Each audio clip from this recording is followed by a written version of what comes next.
Here's my cylinder leak down tester I own. This one's made by OTC. Now every manufacturer has their own. This one's pretty great. I've had some issues over the year though as far as with the gauges, so I've actually had to replace them before. It doesn't matter how many times you use them, eventually you have some where the gauges are sticking a little bit. We've got some generic gauges. What I'm going to be doing with is 100 psi anyway. And the way a cylinder leak down tester works is you're going to have compressed air going in, you're going to adjust your regulator to a set number that you're happy with, and then the other hose goes into the cylinder where the spark plug was. Now you're going to compare the readings on the left gauge with the right gauge. Now they shouldn't be exactly the same because you'll have leakage past your oil rings, your compression rings, everything for the piston down to the crankcase. So don't expect 100 psi and 100 psi. Now from what normal specs is, what I found is 15 psi difference is okay. Anything more you start having a problem. So for example, if we're on 100 here, we got 85, we're still within a good specs as far as normal leakage allowed. Now if we've got 100 here and 50 here, now we definitely got a problem with the integrity of the cylinder. Now that's when we can start going around. While this is still hooked up, we can go to the exhaust pipe, put our hand up on it, see if we feel any kind of pressure. You can keep it up there for a couple seconds and let go and see if you feel a rush of air coming out. You can come up here to the intake and you can listen to see if you hear air coming out the intake port. That'll tell you if it's an exhaust valve or an intake valve. But that's what we're going to be doing. Like I said, just keep in mind this gauge is off slightly. It's been sitting up for a bit, so for whatever reason it sticks slightly higher. But like I said, we're going to remove the spark plug and we're going to thread in this adapter cable. This has your typical 5/8 spark plug. Back it out.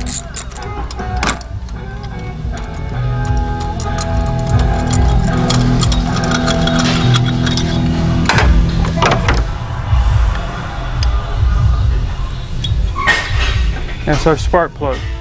Now that's what we're going to be using our threaded hose to go down in. It's a matter of sliding it down in there. This would basically be the same setup if you were doing a compression test. Same kind of hose, everything. We just got it going to a different test adapter. Instead of a gauge for compression, we're actually applying air to the cylinder to see what the cylinder's on as far as the integrity and what it's doing.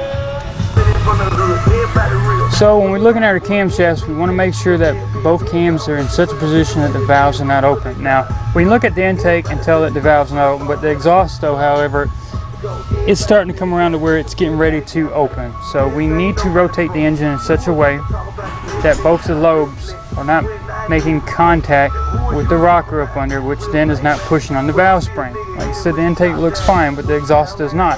So I've got to turn that crankshaft until we get both lobes to where they're in such a position that we know the valves are closed. Then we get an accurate test. Alright, so we got a little lower closeout panel right here, splash shield, that's covering up the balancer and the belt. We need to get taken off. Now we got two 10mm bolts, one here and one up in here. But before we get that, we got two Christmas tree fasteners, one here and one here that we got to take loose. We'll be using our basic panel popper. Kind of work my way around, try to get them off without breaking. That's one.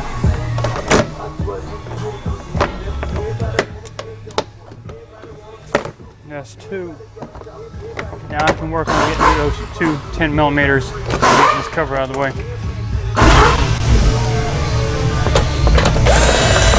Get the back one off, get the one back midway back. There we go.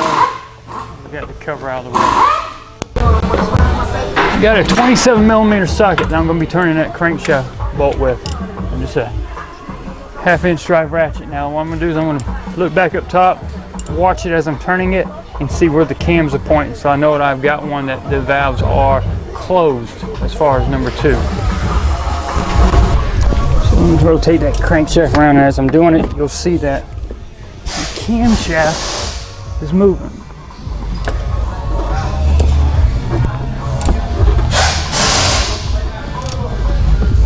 And I'm going to keep doing that until I see that the lobes are getting close. Now, the way it looks like it's going to work, most likely is these are going to be closer to being inward Looks like I can probably rotate a little bit more, because right now the exhaust lobe is pushing down. We'll keep rotating and see if it gets better, or if I got to keep going around even more. Alright, so right now we currently got the crank and cam turned to a point where the cam lobes for both the intake and the exhaust do not appear to be pressing down on the rocker arm, which is then pressing down on the valve spring. They seem to be pointed in such a way that the peak of the lobe is not making contact. So now we can go ahead and put air to our tester and see what kind of integrity of our system we have. So we'll grab the hose that we just threaded in where the spark plug went. I'll hook it up to one side of the gauge, and then what we'll do is we'll hook up compressed air to here, and we'll just regulate it to where we're reading 100 psi. Once we read 100 psi and we know that both valves are closed, both sets of valves are closed, then we'll monitor what's going on with this gauge. So I'm going to go ahead and hook up the shop air right here to the tester. The gauge on the left you'll see is 100 psi, so we're going to base that reading on the right compared to that.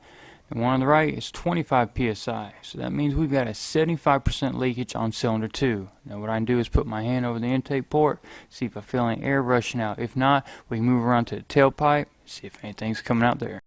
Now we're back here at the exhaust. I'm going to put my hand over the pipe. I can actually feel a puff of air coming out. And there's another thing you can try, so you know for sure that you got an exhaust valve that's burnt. As far as the seat, we definitely got leakage there, and I'll show you a trick.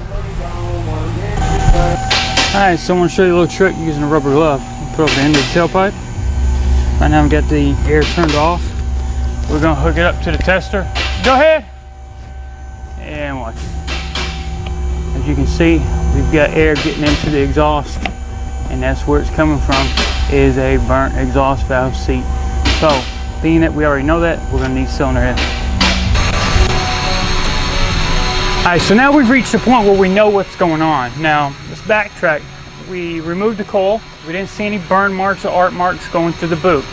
Now, at that point, I could have moved the coil around, probably moved the plug as well to a different cylinder, and then seeing if the misfire moved. But that would have required me reinstalling the upper intake, checking it again, and more than likely tearing it back down again. You probably say I went a little extreme as far as diving into it to do the cylinder leak down, but I'm basing that off of previous experience. I've seen this happen over and over and over again, and it always ends up being the cylinder head, at least every time I've checked it. So yes, I did go in, took the valve cover off, the fan, everything to get access to it so I could run the test. But now I'm at that point and I'm going to be replacing the head, so I haven't lost anything. But I'm using it based off of experience that I know that there's a problem with the heads on the first generation 3.6s. Enough that they actually extended the warranty on the left side cylinder head. So, repair for this, we're going to be replacing that cylinder head with a revised cylinder head so that it does not happen again. So, it's all based off of using that cylinder leak down tester. That right there will tell you lots about what's going on inside the engine. Because the last thing you want to do when checking the engine is tear it down and then look at stuff. You want to kind of narrow down your issue while it's still together in case you need to run it, start it, drive it. Because once you tear into it, there's no more test driving. There's no more running the engine. You're stuck with what you see in front of you. But this way I can check the integrity of the system. I know that the intake valve is fine as far as the seat, but I know the exhaust valve has got a problem with its seat, more than likely burnt. But we're not going to do a repair, we're going to replace. So now you know exactly what you need to do. Definitely, if you're going to be doing a lot of these or do any kind of engine work, even on a 3.6, get you a cylinder leak down tester. It tells you a lot what's going on.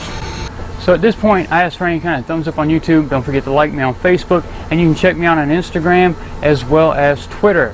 So if you got any comments or suggestions about today's video or anything Chrysler, Dodge, Jeep, or Ram related, please feel free to email me at david@motorcitymechanic.com, and I will try to get back to you in a timely manner. Once again, thanks for watching these videos.